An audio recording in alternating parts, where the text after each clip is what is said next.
Hey students, how you doing? Welcome to physics. You will be taking physics this year with me, and what I'm going to do throughout the year is share with you our lectures as we go through the year, just in case if you miss a class or if you have to quarantine or for whatever reason you're not here. I want you to be able to see this. So what we're going to do, I'm going to allow you to watch these at your leisure, and then when you come to class, we'll review these topics and practice the application problems or some labs or some hands-on activities together. So let's go and get started with some physics. As always, I'm always going to have our trusty COVID Beethoven here over my shoulder. He's always making sure I'm doing the right movement. All right. So, scope of physics, chapter 1. Welcome to physics. Physics is the study of the world, including all objects as big as a galaxy or small as a subatomic particles. Those of you who've taken chemistry, you know the electron, proton, and neutron, and even smaller particles, quarks below that, as well as galaxies. Those of you who've taken physical science or any planetary science before in the past, galaxies are enormous. So physics studies the science and the mathematics that is behind all of that, for the smallest to the largest. So things like it studies the nature of matter and energy and how they interact, and what physicists hope to explain. What hope to explain is the phenomenon and offer to understand how the universe works. So things like, why do things even actually move in the first place? Why aren't they still? Why aren't they stationary?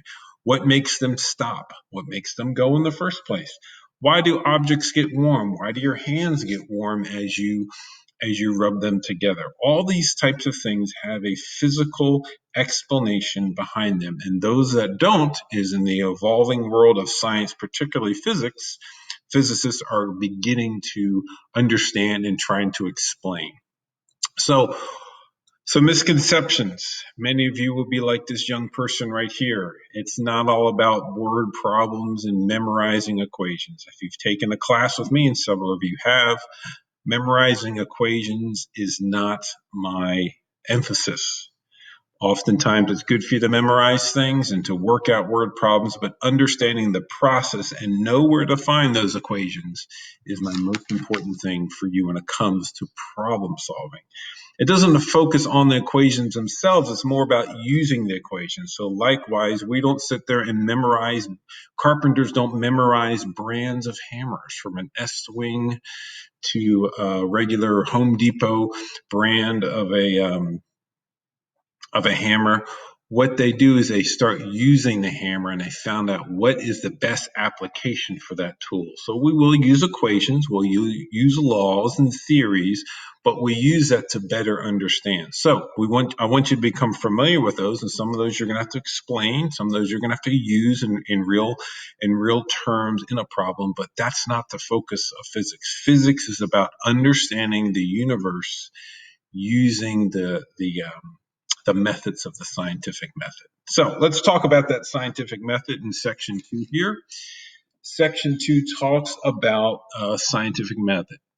Some of the phenomena we can find and study can be described. They have to describe it, or to understand it, they need to create or set up an experiment.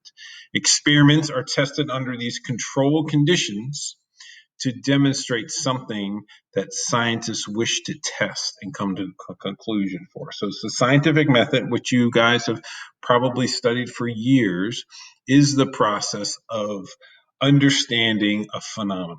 Okay, and so experiments greatly in their goal, in their scale, may be very, very small on the subatomic level. It may be small in size and budget, in the sense of maybe some things you might have done in a science fair or in a STEM class, or maybe something as very large, requiring millions and even billions of dollars and hundreds of people hours to get an experiment, just to get a little bit of data.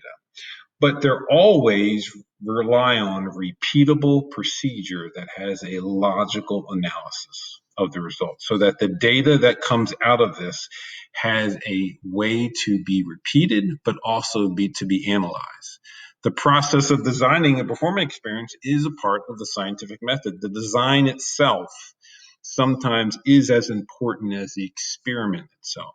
In fact, when you guys go off to college, if you go into any level of the life sciences or the human sciences, or even certainly the physical sciences, medical sciences, you'll likely have to take a class on experimental design and research methods, likely at the graduate level, but setting up the experiment is very important. It's designed properly so it gets you the results that would help you, but also doesn't introduce any variables that you didn't expect. So here's the method. It doesn't always go about this process, but this is the way that our textbook describes it. You identify a problem, or you see a phenomenon in nature, or you see a problem in the universe, or you see a problem in a population, maybe of organisms if you're a biologist, and you identify what the phenomenon is. You start collecting some of that data. Some may call it preliminary data to see what has happened, and this may not be under a controlled environment, but you're making observations. Another way to say gathering data in this stage is that you're gathering data. Then you make an hypothesis. And a hypothesis is a well thought out, not a guess, but it's a well thought out statement that states something to be true or to be false. And to test a hypothesis, you begin to running experiments. And does the data agree with the hypothesis or disagree? Now, several of you have done experiments before, maybe a science fair, or maybe you've done a STEM project that did not work out the way that you thought. Sometimes it not working out is better because it gives you information on what not to do and what won't work, so that you can then try that again, try the scientific method again. So just a few things on the scientific method. Scientific method, regardless of what happens, it's important to record their procedures carefully. So whether your experiment goes well, or whether it's quote unquote a failure, it came out with a different result, or maybe the methods that you use and the materials you use were not the proper ones, you write that down and record those carefully, allowing others to reproduce that or maybe improve upon it. After many of those experiments provide the results supporting your hypothesis, it's going well, and the hypothesis can become a theory. Theories, and this is something that might be a new concept for you. Now that you're in physics, I'm going to expand your understanding of theory a little bit. Theory remains a theory forever. A theory does not become a law in this sense. Okay, it'll constantly be retested with every experiment and observation. That's why theories can be updated. Things like cell theory and the theory of evolution, or other types of theory will be updated, changed, morphed as the science grows in understanding. This is some of the misconceptions in our world right now, is that science doesn't figure out, state something, and then so they don't know what they're doing and they decide to do something else. It changes. Hey, we want you to wear a mask, then don't wear a mask. What happens is that the theory, mask theory, if you think of that way, evolved in the sense that the science, the data that came back required a change and an update in the theory.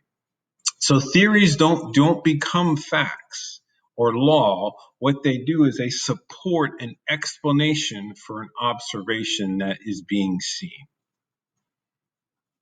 All right, but here's what a law is. A law is a mathematical relationship that exists between observations under a given set of conditions. Okay, so there is a fundamental difference between observations of the physical world and explanations. Mathematical relationship like E equals mc squared, the measurement of energy is equal to the mass times the speed of light squared, is an observation of data that has come back and was devised and discovered and brought to life, so to speak, by Einstein. So that is an observational data that will always work. So that's why the law of gravity, the speed of light, these are laws that are observational and they're tied to a mathematical relationship. Rather than explanations of the nature of the world around them is a theory or hypothesis that is turned into a theory. So theories explain the nature of it, and laws are the mathematical relationships involved with those. Hypotheses and theories are explanations, whereas laws are measurements and observational. Okay, so this is why I would say stay in your lane. Hypotheses and theories are explanations, and they can be updated, whereas laws and measurements are observational, meaning that these are recorded information, recorded observations that are consistent, where theories and hypotheses can be updated. So what we're going to do, what I want you to do is I assigned you something on the Google Classroom.